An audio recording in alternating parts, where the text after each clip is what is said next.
El próximo domingo 7 de abril tendremos un nuevo horario en México, el horario de verano. En todo el país, este nuevo horario entrará en vigor a las 2 de la mañana. Es decir, el horario se adelantará de las 2 a las 3 de la mañana. Tú puedes adelantar tus relojes la noche anterior. Y así, cuando despiertes, iniciarás el día con el nuevo horario. Con el horario de verano se aprovecha más el día. Cada año varios países mueven su horario 2 veces, adelantándolo y luego atrasándolo 1 hora. En México nos unimos a esta rara fiesta en 1996 en el sexenio de Ernesto Zedillo, y desde entonces no ha dejado de ser motivo de discusión por defensores y opositores. Recientemente el presidente de México anunció que se está estudiando la posible eliminación de este mecanismo, estudiando su impacto económico, de salud y especialmente energético, que fue con el argumento que fue impuesto en 1996. Pero ¿por qué existe el horario de verano en primer lugar? ¿De verdad es algo que necesitamos? Pues bien, la respuesta rápida es que no hay una respuesta sencilla. Habrá que analizar todos los factores.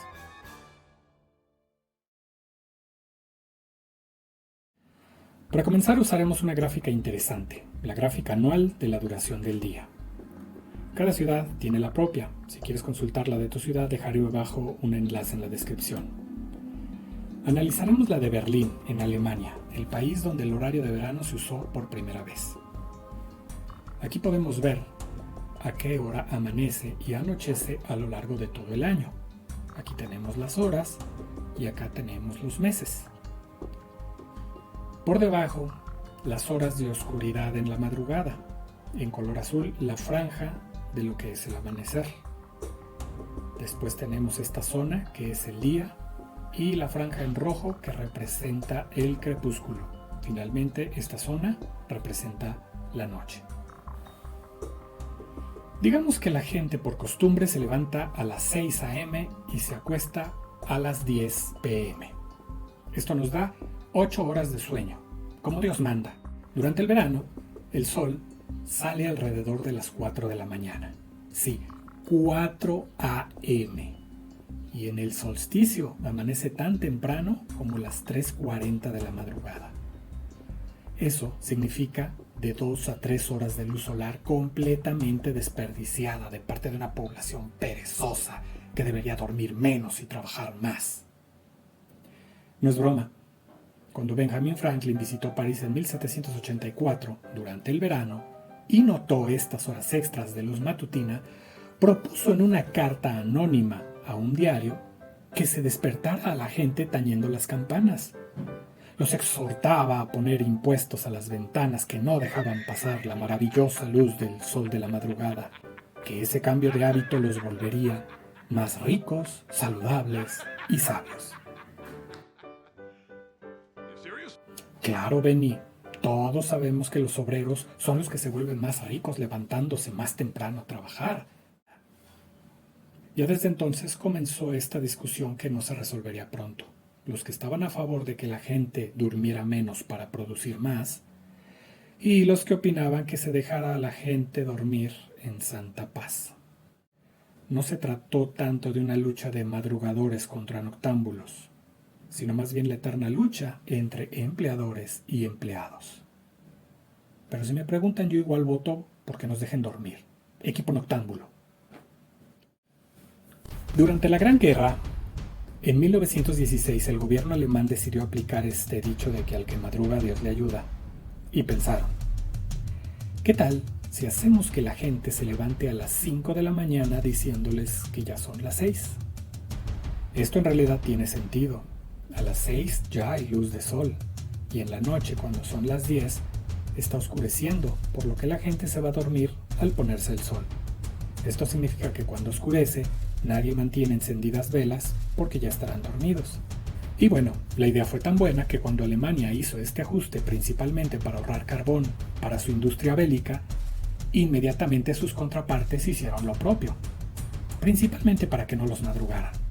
A este horario se le llamó entonces horario de guerra. Pero una vez pasada la guerra, todo volvió a la normalidad y la gente hizo lo posible por volver a dormir tranquilamente. Luego llegó la Segunda Guerra Mundial y la historia se repitió. El horario de guerra fue requerido nuevamente, pero tan pronto como las hostilidades cesaron, la gente exigió su sagrada hora de sueño extra. Así llegaron tiempos de paz. Algunos sectores, especialmente de la comida y el entretenimiento en Estados Unidos, notaron que con este cambio se emparejaba un poco el inicio de labores, pero la ventana de tiempo libre de la gente al salir de trabajar se ampliaba, y era algo que se tenía que aprovechar. Y es que, después de todo, ¿de qué sirve una tarde de verano con tanto sol si no es para jugar otra vuelta de golf? Salir, divertirse y, desde luego, gastar. El horario en México. Pasemos ahora a la gráfica que corresponde a la capital de nuestro bello país, la Ciudad de México.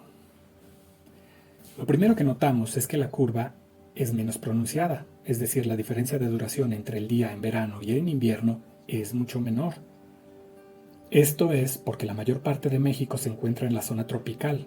Si vemos la duración del día a lo largo de los meses, vemos que entre el día más largo y el más corto hay 2 horas 20 minutos de diferencia, mientras que en Alemania la diferencia es de casi 9 horas.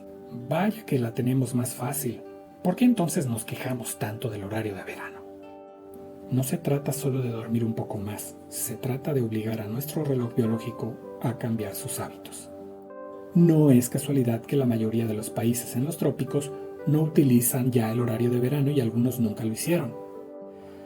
México es un país bastante desordenado en lo que se refiere a horarios, y no me refiero a que llegamos tarde a los compromisos. Algunos no lo hacemos, yo no lo hago. Sino a que actualmente somos el único país del mundo que tiene 2 clases diferentes de horario de verano, como si uno no fuera suficiente. Y es que mientras la mayor parte del país tiene el horario de verano que comienza el primer domingo de abril al último de octubre, hay una franja fronteriza de 20 kilómetros que utiliza el de Estados Unidos, que va del segundo domingo de marzo al primer domingo de noviembre, prácticamente un mes extra. ¿Hay alguna razón astronómica para esto? Pues si consideramos que el equinoccio primaveral, es decir, la fecha en que los días y noches duran lo mismo, es el 19 de marzo, entonces tenemos que nuestro horario de verano fronterizo comienza cuando el invierno no ha finalizado siquiera. Las noches aún son más largas que los días y ya adelantamos 1 hora. ¿Tiene esto sentido? Y lo mismo pasa con el cambio de horario al finalizar, que es en noviembre, prácticamente mes y medio después de que ha ocurrido el equinoccio de otoño. Así que la ciencia nada tiene que ver con estos cambios, anótenle. Pero volvamos a México. Durante mucho tiempo, previo al siglo XX, México usaba, igual que todo el mundo, su propio horario, el solar. Ya saben, como buenos salvajes. Digamos que amanece aproximadamente a las 6, el mediodía es a las 12 y el atardecer a las 6 de la tarde. Todos felices. Pero al igual que en el resto del mundo, México busca poner orden con sus horarios para al mismo tiempo tener un orden en sus comunicaciones y transportes, como telégrafo y ferrocarriles. Entonces la hora solar se debe de hacer más exacta. No siempre amanece y anochece a la misma hora, pero podemos asumir que el sol pasa por su punto más alto a las 12 del día. Por eso los observatorios solares se vuelven tan importantes. Ahora bien, México es un país extenso, y por ello el sol no pasa al mismo tiempo por todo el país. Esto significa que el meridiano llega antes a Chetumal o a Cancún que a la Ciudad de México o a Tijuana. Aquí utilizo la palabra meridiano como sinónimo de mediodía, de donde surgen las siglas AM y PM, que significan antes meridiano y pasado meridiano. Así el meridiano pasa por el DF 43 minutos después de Chetumal y 1 hora 15 minutos 30 segundos antes que por Tijuana. Una comunicación telegráfica entre ciudades distantes se vuelve difícil con esta diferencia de horarios. Nota, lo estoy llamando DF porque estoy situándome en el siglo pasado o antepasado, no por otra cosa. ¿Cuál es la solución entonces? Estandarizar y unificar horarios. México, lo mismo que muchos países, desarrolla su propio horario y crea su propio meridiano con su propio observatorio y su propio sol.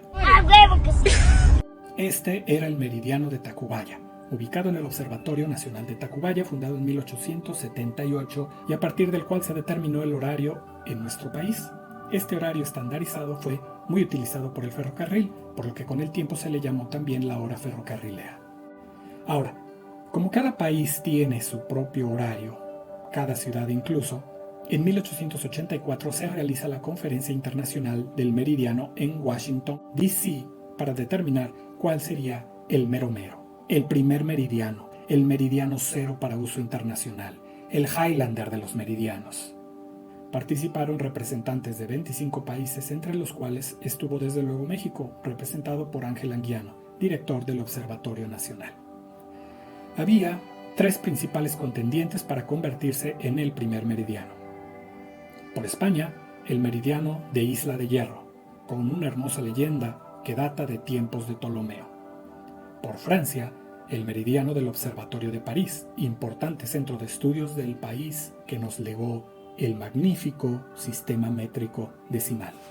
Y por último, por Inglaterra, el meridiano de Greenwich. But it's not at all how it is to be said. ¿Greenwich? Greenwich. Pero se escribe, Greenwich. está escrito Greenwich.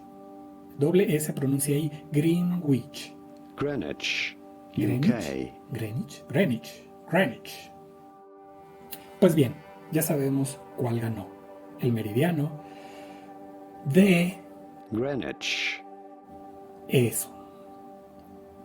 Pues bien, se acordó que en el primer meridiano fuera el de Greenwich, y los legisladores de México se pusieron inmediatamente a trabajar muy duro para sacar esa ley cuanto antes. Y lo lograron. Apenas 37 años después,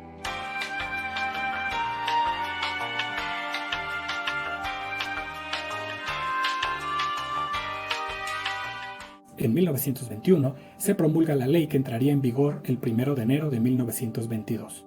Con esto, se buscó evitar confusiones en los servicios públicos y unificar el horario de la mayor parte del país. Los puntos principales de esta ley fueron 3. Primero, las horas se cuentan de 0 a 24 comenzando a medianoche. 2. Se adopta el sistema de usos horarios.